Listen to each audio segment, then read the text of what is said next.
Assalamualaikum warahmatullahi wabarakatuh dan selamat petang. So apa khabar pelajar-pelajar tingkatan 5 Murni?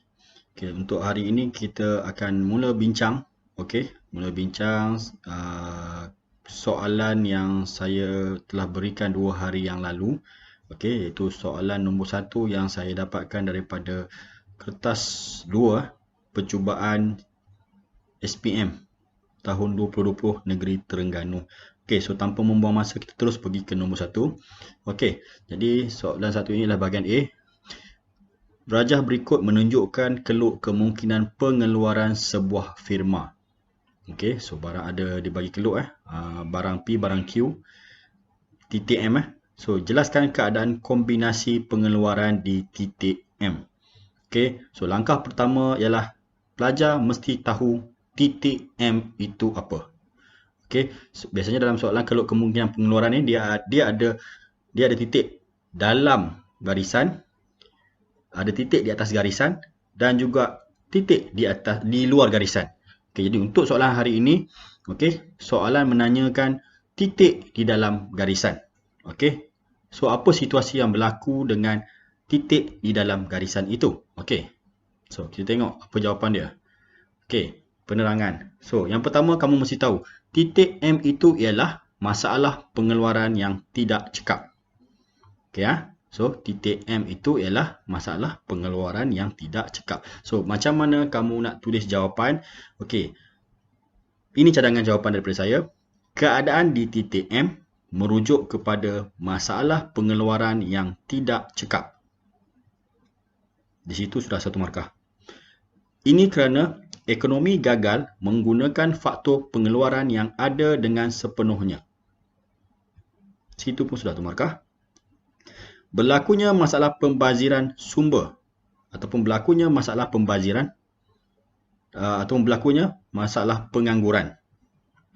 So di situ sudah 1 markah. Pengeluaran dapat dihasilkan, tetapi tidak mencapai tahap maksimum. 1 markah.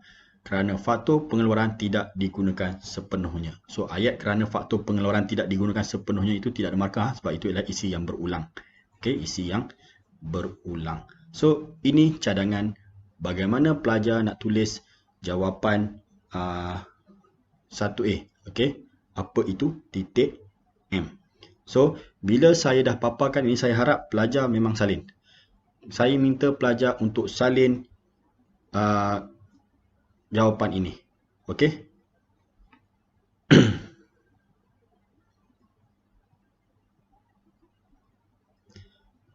Kita pergi ke soalan yang seterusnya. Maklumat berikut berkaitan dengan suatu ciri sistem ekonomi bagi negara Z. Individu atau firma tidak bebas memiliki faktor pengeluaran seperti tanah, buruh, modal dan usahawan. Apakah sistem ekonomi yang diamalkan oleh negara tersebut? 1 markah. Kamu hanya perlu nyatakan sistem ekonomi sahaja tanpa perlu terang apa-apa. So bagi saya ada setengah pelajar soalan ini sangat mudah. So jawapannya ialah sistem ekonomi perancangan pusat. Sistem ekonomi perancangan pusat. 1 markah. Boleh kita pergi ke soalan seterusnya? Jelaskan ciri lain sistem ekonomi tersebut. Saya nak beri peringatan kepada pelajar. Bila ada soalan 1 Roman, 2 Roman, 3 Roman, itu bermaksud semua soalan-soalan itu adalah berkesinambungan daripada soalan nombor 1 Roman. Saya nak sebut di sini, jika pelajar sudah salah di soalan 1 Roman, kamu berisiko untuk tidak dapat markah untuk soalan-soalan yang seterusnya. Sebabnya kebanyakan soalan bila ada 1 Roman, 2 Roman, 3 Roman. 2 dan 3 Roman itu adalah kesinambungan daripada jawapan nombor 1 Roman. Kalau 1 Roman kamu dah salah, 2, 3, 4 kamu akan terus kosong. Okay, so tolong hati-hati. Bagi saya ingat semua subjek pun sama. Apa subjek sekalipun, 1 Roman kamu kena berhati-hati. Pastikan 1 Roman kamu betul. Okay, so soalan 1 Roman kita ni, apakah sistem ekonomi yang diamalkan oleh negara tersebut? Jawapannya adalah sistem ekonomi perancangan pusat. Okay, so jelaskan ciri lain sistem ekonomi tersebut. Soalan ini merujuk kepada jelaskan ciri lain sistem ekonomi perancangan pusat. So jawapan kamu mesti sistem ekonomi perancangan pusat. Okey, kita tengok jawapan. Ini cadangan jawapan. Antara ciri lain dalam sistem ekonomi perancangan pusat ialah kerajaan berkuasa penuh dalam membuat keputusan ekonomi. 1 markah. So semua orang tahu, okey, perancangan pusat ini dikontrol oleh kerajaan sepenuhnya, 100%, tanpa penglibatan swasta, tanpa penglibatan individu. Okey, 100% di bawah kuasa kerajaan. Kerajaan melalui unit atau badan perancangan ekonomi berfungsi dalam menyelesaikan masalah asas ekonomi. 1 markah di situ. Okey. Ciri yang seterusnya, faktor-faktor pengeluaran dimiliki sepenuhnya oleh kerajaan. Okey. Apa itu faktor-faktor pengeluaran? Okey, faktor-faktor pengeluaran ialah BMTU. Buruh, modal, tanah dan usahawan. Semua ini dimiliki sepenuhnya oleh kerajaan. Dan individu serta firma tidak berhak untuk memiliki faktor-faktor pengeluaran. Situ sudah 1 markah.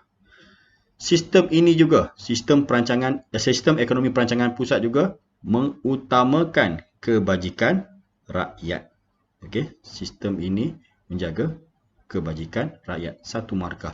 So, berapa markah sudah di situ? 1, 2, 3, 4 dan 5. Markah maksimum yang kamu boleh dapat ialah 3. Okey, so ini ciri lain untuk sistem ekonomi perancangan pusat. Kita pergi ke soalan nombor yang seterusnya. Terangkan sistem ekonomi tersebut dalam menyelesaikan masalah asas ekonomi. Okey, terangkan sistem ekonomi tersebut menyelesaikan masalah asas ekonomi. Yang pertama, kamu kena tahu apa itu masalah asas ekonomi. Kamu kena ingat, kamu kena buat ulang kaji. Okey, masalah asas ekonomi merujuk kepada apa yang hendak dikeluarkan, berapa yang hendak dikeluarkan, bagaimana hendak dikeluarkan, untuk siapa dikeluarkan. So, jawapan itu, masalah asas ekonomi itu kamu perlu terangkan dalam jawapan kamu. Okey, tengok cadangan jawapan yang saya keluarkan ini. Okey, so cerita masalah asas ekonomi ini merujuk kepada sistem ni, bagaimana sistem ekonomi perancangan pusat menyelesaikan masalah asas ekonomi. Okey, yang pertama, apa yang hendak dikeluarkan. Okey, sepatutnya 1 markah. Okey, saya ulang balik. Yang pertama, apa yang hendak dikeluarkan. Sepatutnya di situ 1 markah. Okey, saya lupa nak type di situ. Okey, ditentukan oleh kerajaan kerana kerajaan mempunyai kuasa mutlak. Ditentukan oleh kerajaan kerana kerajaan mempunyai kuasa mutlak. 1 markah di situ. Biasanya barang dan perkhidmatan yang dikeluarkan menjadi keperluan rakyat. Biasanya barang dan perkhidmatan yang dikeluarkan menjadi keperluan rakyat. 1 markah di situ. Yang kedua, berapa banyak yang hendak dikeluarkan. Nampak di situ 1 markah. Okey, yang kedua, berapa banyak yang hendak dikeluarkan. Kerajaan melalui unit atau badan perancang ekonomi akan menentukan berapa banyak jumlah barang dan perkhidmatan yang harus dikeluarkan berdasarkan keperluan rakyat. Okey, kerajaan melalui unit atau badan perancang ekonomi akan menentukan berapa banyak jumlah barang dan perkhidmatan yang harus dikeluarkan berdasarkan keperluan rakyat. 1 markah di situ. Okey, yang seterusnya. Yang ketiga, bagaimana hendak dikeluarkan. Okey, 1 markah di situ. Bagaimana hendak dikeluarkan. Kerajaan akan menentukan teknik pengeluaran sama ada berintensifkan buruh atau modal. Okey, di situ 1 markah saya tertinggal. Kerajaan akan menentukan teknik pengeluaran sama ada berintensifkan buruh atau modal. Okey, di situ 1 markah. Kerajaan biasa cenderung untuk memilih kaedah intensif buruh. Okey, kerajaan biasa cenderung untuk memilih kaedah intensif buruh. 1 markah di situ. So kenapa? Kerana dalam sistem ekonomi perancangan pusat, kerajaan biasanya tidak mahu berlakunya pengangguran dalam kalangan rakyat. So kerajaan ataupun kerajaan-kerajaan yang mengamalkan sistem ekonomi perancangan pusat, biasanya dia akan prefer kaedah buruh. Okey, namun begitu tidaklah kerajaan macam ni mereka mengenepikan teknik-teknik pengeluaran yang moden. Okey, mereka masih juga mempertimbangkan teknik-teknik pengeluaran yang moden yang boleh menjimatkan kos. Okey, tetapi biasanya mereka memilih kaedah intensif buruh untuk mengelakkan pengangguran. Okey, yang terakhir, yang keempat, untuk siapa dikeluarkan. Barang dan perkhidmatan yang dikeluarkan adalah yang diperlukan oleh rakyat dan diagihkan secara adil dan saksama. Okey, saya ulang semula. Yang keempat, untuk siapa dikeluarkan. 1 markah di situ, saya tertinggal lagi. Barang dan perkhidmatan yang dikeluarkan adalah yang diperlukan oleh rakyat dan diagihkan secara adil dan saksama. 1 markah. Okey, jadi ada berapa markah di situ? 1, 2, 1, saya ingat lebih kurang 8. 8 markah. Okey, kenapa 8 markah? Okey, kerana saya kurang pasti kehendak soalan ini. Adakah pelajar boleh memberi 2 penerangan? Hanya 2 masalah asas ekonomi. Contoh, apa dan berapa. Okey? Sebab yang saya bagi ini adalah keempat-empat masalah asas ekonomi. Okey, so kita terus.